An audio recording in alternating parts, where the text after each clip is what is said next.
Allez, bienvenue dans cette nouvelle vidéo YouTube où je suis ravi de vous retrouver. Même vous, j'imagine, vous avez cliqué, vous avez dit c'est pas possible, je peux pas passer à côté de cette vidéo, sinon je suis pas bien de la journée, je vais pas bien dormir, je vais avoir des plaques. Clairement, bienvenue sur la chaîne YouTube, vous êtes sur ImoCash, représenté par Laurent Boutier, moi-même, si vous me connaissez pas. Et ma femme Woman Invest, nous vivons de l'immobilier aujourd'hui, de nos rentes, et nous avons développé une stratégie, une formation qui s'appelle ImoCash qui vous permet en moins de 180 jours d'acheter votre premier immeuble et de pouvoir dégager au moins 500 € de cash tous les mois. C'est quoi le cash tous les mois? C'est une fois payé votre crédit et vos charges, vos rentrées locatives, donc vos loyers, vont vous dégager au moins 500 € qui vont venir sur votre compte, s'augmenter tous les mois, 500, 1000, 1500, 2000, 2500, ainsi de suite. Et au fur et à mesure des investissements, vous allez pouvoir vivre de l'immobilier. Aujourd'hui, on va parler de quelque chose sur lequel beaucoup se posent des questions, à savoir, j'ai pas les moyens d'acheter en plein centre de Nice, en plein centre de Marseille, en plein centre de Paris, j'ai pas les moyens d'acheter en face des bordures de mer, et pourtant je voudrais faire de la location courte durée. Laurent, est-ce que c'est possible ? Bien entendu que c'est possible. Pourquoi on ne le ferait pas? Par contre, il y a des stratégies. Par contre, il y a des tips. Je vais vous en dévoiler 3 tout de suite, maintenant, qui vont vous permettre de pouvoir faire la différence. La première des choses, c'est que l'argent qu'on va pas mettre parce qu'on n'a pas les moyens de les mettre dans l'emplacement, on va en mettre une partie pour pouvoir se différencier. Il va falloir faire venir les gens à vous, puisque vous ne pouvez pas aller vers eux. C'est-à-dire que vous n'êtes pas sur les centres d'intérêt. Vous n'êtes pas en face du parc d'attractions, vous n'êtes pas en face de l'aéroport, vous n'êtes pas en face de la gare, vous n'êtes pas en face du musée. Bref, vous n'êtes pas en position de force. Alors, comment faire venir ces personnes-là? Il va falloir se différencier. 3 tips. Premier, il va falloir jouer sur les services. C'est-à-dire que comme je vous l'ai dit, les clients, vous n'allez pas vers eux, il va falloir les faire venir vers vous. Imaginons, vous êtes à 15-20 minutes d'un aéroport, le client vient chez vous, comment on fait pour le faire arriver à l'aéroport? C'est simple, les transports. Il va falloir développer un système de navettes et de transport pour pouvoir rendre votre appartement, votre bien, votre local, votre immeuble, moins loin de ce que votre client veut faire. On imagine, il réserve chez vous, il reste une nuit, le lendemain il veut aller à l'aéroport. Pas de problème.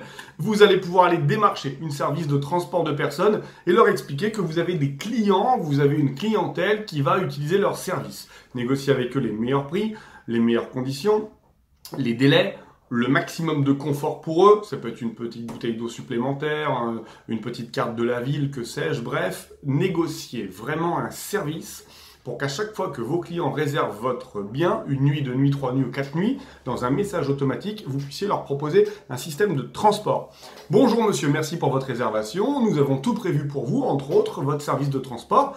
Imaginons que vous alliez à l'aéroport, alors nous vous mettons en relation avec James, notre chauffeur habituel qui se fera un plaisir de vous transférer dans les meilleures conditions. Ça c'est top, c'est excellent. Imaginez vous demain, vous arrivez et vous voulez visiter la ville de Nice et 3 jours après reprendre l'avion. Par contre, vous avez tout est pris ou vous n'avez pas les moyens d'aller en pleine bordure. Vous allez donc vous excentrer dans les terres et vous allez tomber sur une annonce où le mec vous dit « C'est pas grave, on est un peu loin, mais nous, on va vous rapprocher parce que si vous prenez l'avion, on a un système de transfert personnalisé. » Waouh, c'est top, allez, c'est combien? Je mets la carte bleue et je réserve. Et vous allez pouvoir comme ça enchaîner. N'essayez pas de gagner de l'argent, n'essayez pas de faire les transports vous-même, c'est interdit en France, le transport de personnes est très réglementé, il vous faudra une licence, laissez-le faire à un professionnel, en plus on n'est pas là pour se rajouter du boulot, on est là pour se faire arriver des ventes passives, mettez simplement en relation. Soit avec un SMS, ou alors, si vous n'avez pas la possibilité de le programmer, vous pouvez laisser une carte, un flyer à l'intérieur de votre logement en expliquant en français, en anglais, en espagnol que le client a la possibilité de pouvoir réserver une navette pour lui et les personnes qui le composent dans la limite de 8 personnes. 8 plus 1, 9 étant le chauffeur qui va les emmener. Auquel cas, vous savez maintenant que votre clientèle a été chouchoutée et pour ça, elle vous en sera bien reconnaissante. Toujours dans les services, on va pouvoir apporter d'autres services supplémentaires. Ça peut être un petit déjeuner à thème. Aujourd'hui, Booking propose de facturer un petit déjeuner, donc c'est dans votre facturation. Vous aurez donc la possibilité de pouvoir le faire, vous, en tant qu'entreprise dans une SCI ou en tant que particulier en loueur meublé non professionnel, vous pouvez faire un petit déjeuner. Alors ça peut être un petit déjeuner comme tout le monde le fait, mais nous on veut encore se différencier.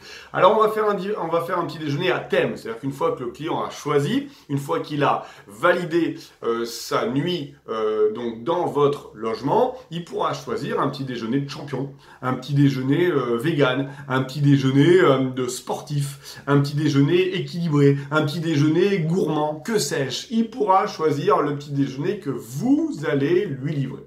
Vous voulez pas vous embêter avec le petit déjeuner? Pas grave, on peut encore se différencier avec le panier garni, le panier d'accueil. Le client arrive une fois, on n'a pas deux chances de faire une bonne première impression, je vous l'ai déjà dit. Et on va pouvoir lui faire choisir un panier garni. Est-ce qu'il veut un panier garni sucré, un panier garni salé, un panier garni exotique, un panier garni, bref, à vous de connaître et d'appeler le panier garni que vous voulez faire. Vous pouvez très bien, si vous êtes dans une ville à la limite de l'Espagne, faire un petit un panier garni avec typiquement, je sais pas moi, du jambon cru de Bayonne, avec voilà, quelque chose de typique. Vous êtes dans le nord de la France, vous pouvez faire un petit déjeuner de compète avec les produits régionaux, avec du maroilles, avec que sais-je. Voilà, à vous de vous différencier pour que le client sache qu'en venant dans votre logement, il a quelque chose qu'il n'aurait pas ailleurs. Et du coup, il préfère venir chez vous que chez les autres. Vous pouvez également dans les services lui proposer une réduction chez des sites partenaires. Vous êtes 15 minutes dans les terres, 15 minutes dans les terres, il y a peut-être un zoo à côté, il y a peut-être un petit musée. Il y a peut-être un cinéma. Rien ne vous empêche d'aller voir le cinéma et de leur dire voilà, est-ce que vous n'avez pas un petit 10% pour mes clients? Rien ne vous empêche d'aller voir le zoo et de dire voilà, je vais gérer l'équivalent de 5, 6, 7 familles par mois, 12 mois sur 12. Est-ce qu'ils peuvent pas avoir un petit 10% s'ils arrivent à 5? Voilà. Et ça va vous permettre de le mettre en avant pour tous les personnes qui vont vouloir louer, de façon à ce que la personne qui loue chez vous, elle a quelque chose qu'elle n'aurait pas si elle loue ailleurs. Et donc, ça la fait revenir, ou en tout cas, ça peut être un déclencheur. Donc ça, ce sont pour les services. Deuxième tips, deuxième avantage à mettre en avant, sur le confort. Pourquoi moi, je viendrais me déplacer chez vous, alors que vous êtes à 15 minutes du point d'intérêt que je veux visiter? Peut-être parce que si c'est la canicule et qu'il fait 40 degrés et que vous avez mis une clim dans votre logement, ça peut m'intéresser.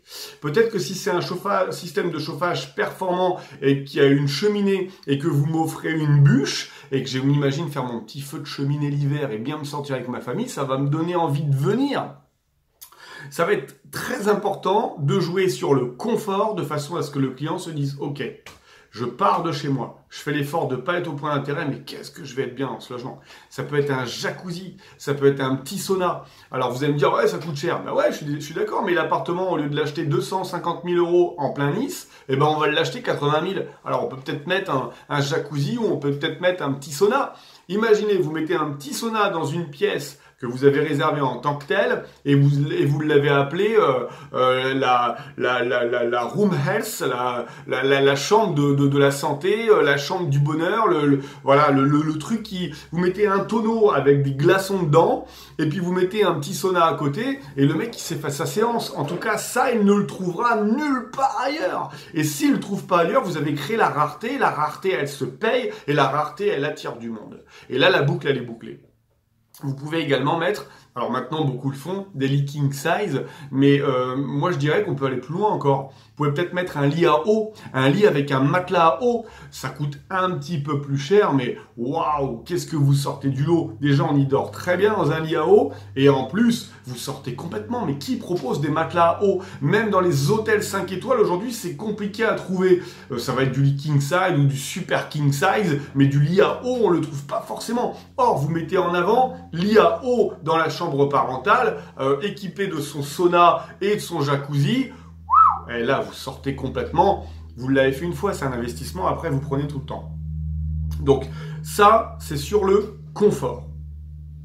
Ensuite, on va jouer sur le dépaysement. Ça, c'est le plus important du plus important. Qu'est-ce que c'est le dépaysement? Il va vraiment falloir, puisque vous n'êtes pas dans un lieu propice, vous ne pouvez pas vous faire acheter, vous êtes obligé de vendre. Ça, c'est une notion que j'aime bien détailler. Généralement, quand vous avez le bon produit au bon moment, vous n'avez pas besoin de le vendre. Ce qui veut dire que vous vous faites acheter, en fait. Donc le dernier des abrutis, s'il avait un produit à vendre que tout le monde veut, il n'aurait pas d'argument à envoyer puisque tout le monde en voudrait. Donc il se fait acheter. Par contre, si vous êtes à 15 minutes en retrait, vous devez vendre, vous devez aller chercher le client. Vous ne pouvez pas vous faire acheter. Donc il va falloir créer du thème. Qu'est-ce qui fait que je vais me déplacer? Un dépaysement. Qu'est-ce qu'on peut avoir dans du thème? On pourrait avoir un thème, par exemple, pour une fois j'ai fait un hôtel à Paris, c'était une chambre James Bond, où quand vous arrivez, tout est gadget. Par exemple, la télé, il fallait trouver une télécommande et vous appuyez sur un bouton et c'était un écran qui descendait du plafond. Ce qui fait que quand vous arrivez dans la chambre, vous ne la voyez pas, la télé. Voilà, on était dans le thème James Bond. Il y avait plein de choses comme ça, la salle de bain, etc., des petits détails. Bon, vous pouvez avoir également les love rooms. Maintenant, on en a 50 milliards, mais les chambres un petit peu romantiques. On peut avoir une chambre blanche, c'est-à-dire une chambre toute blanche, où tout est blanc. Le lit, le matelas, les murs, les tables de chevet, les rideaux, le sol, tout est blanc.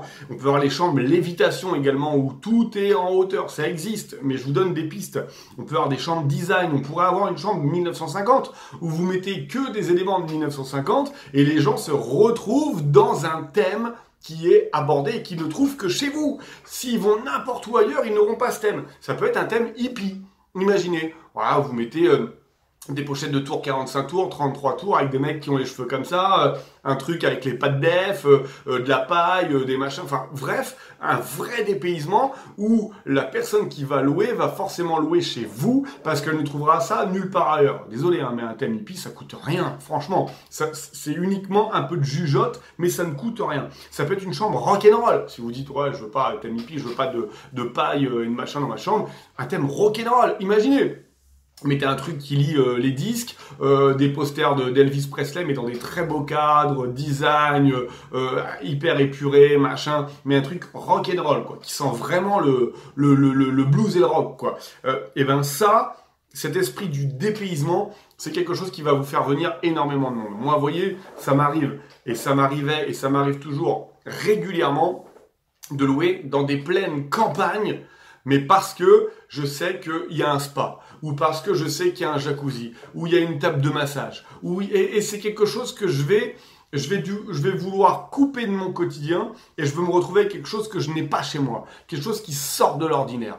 N'hésitez pas, dans le confort, la partie argument confort, de mettre un écran géant. Pourquoi pas? Imaginez. Et puis vous mettez un gros match de foot, parce que ça rend bien sur les écrans géants, vous prenez ça en photo, vous le mettez dans votre annonce Booking ou Airbnb, en disant au client, si vous réservez, vous pourrez vous faire un grand kiff. Hein, vous pouvez mettre un son Dolby Surround dans votre truc, enfin quelque chose qui sort vraiment du lot. Ou vous pouvez faire une chambre, un appartement spécial cinéma, où pareil, on aurait l'écran géant et on a des affiches de cinéma, des Spartacus ou du cinéma moderne ou un gros blockbuster américain. L'idée, c'est que le client puisse se dire, ok, c'est 100 € la nuit en plein centre de Nice. C'est 100 € également dans cet appartement qui est à 15 minutes, mais ce que je trouve chez lui, je ne le trouverai nulle part ailleurs, alors je veux aller chez lui.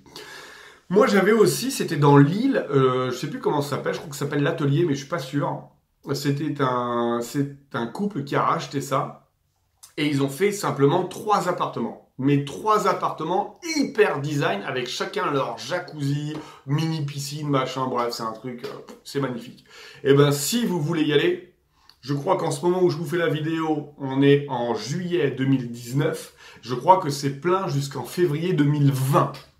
Toutes les nuits sont réservées. Voilà. Il est un peu excentré de la ville, mais par contre il offre un service qui est extraordinaire, dans un cadre qui est magnifique. Où il explique sur son site internet où se trouvent les restaurants, qu'est-ce qu'il y a à faire, comment on peut le faire, quels sont... Bref, encore une fois, vous devez être le chef d'orchestre de votre location. Donc, pour tous ceux qui se posent la question de se dire aujourd'hui, ok, donc si j'achète en campagne, est-ce que ça marche? Oui, ça marche. Si vous faites quelque chose à thème, avec du confort, avec du service. Non, ça marche pas si vous créez simplement un appartement en pleine campagne avec un lit traditionnel en bois, avec 2 volets, une cafetière, et puis les gens ils se démerdent. C'est pas ça qu'ils veulent. Aujourd'hui, ils sont prêts à payer plus cher, ils sont prêts ils sont prêts à vous envoyer la carte bleue. Il n'y a pas de problème. Par contre, offrez-leur quelque chose qu'ils peuvent pas trouver nulle part ailleurs. Ça coûte pas énormément plus cher. Par contre, je peux vous dire que vous allez entendre sonner les réservations. Ça va y est. Ça va rentrer pour vous, vous allez pouvoir vendre. Et surtout, trouver un partenaire, voire deux, en termes de transport, pour toujours faire arriver les gens chez vous, les faire repartir du chez vous. Si vous arrivez à trouver une société de transport qui est capable de faire arriver tout le monde chez vous et faire repartir tout le monde de chez vous vers une gare, routière ou ferroviaire ou vers un aéroport, vous avez tout gagné. Vous avez balayé la distance simplement en rapprochant les gens grâce au service. Donc, voilà 3 thèmes aujourd'hui qui vous permettent de pouvoir faire de votre location courte durée en pleine cambrousse une vraie cash machine, quelque chose qui vous rapporte tous les mois. J'espère que vous avez apprécié cette vidéo. Si vous l'avez kiffé, n'hésitez pas à me mettre un like. Je veux un gros like sur cette vidéo maintenant. Abonnez-vous, activez la cloche car il y a 40% des personnes qui sont abonnées à la chaîne qui n'ont pas encore activé la cloche. Je le vois dans les chiffres de YouTube. Si vous voulez aller plus loin, n'hésitez pas à me laisser votre question tout en bas, j'y réponds avec grand plaisir. Et si vous voulez passer à l'action dès maintenant, je vous mets un lien de la formation ImoCash Pro avec l'accès au club, de façon à ce que vous ayez le full package complet et que vous puissiez commencer à nous rejoindre. J'espère que vous avez aimé cette vidéo. Je vous dis à très bientôt. Ciao, ciao, bonne location. Ciao.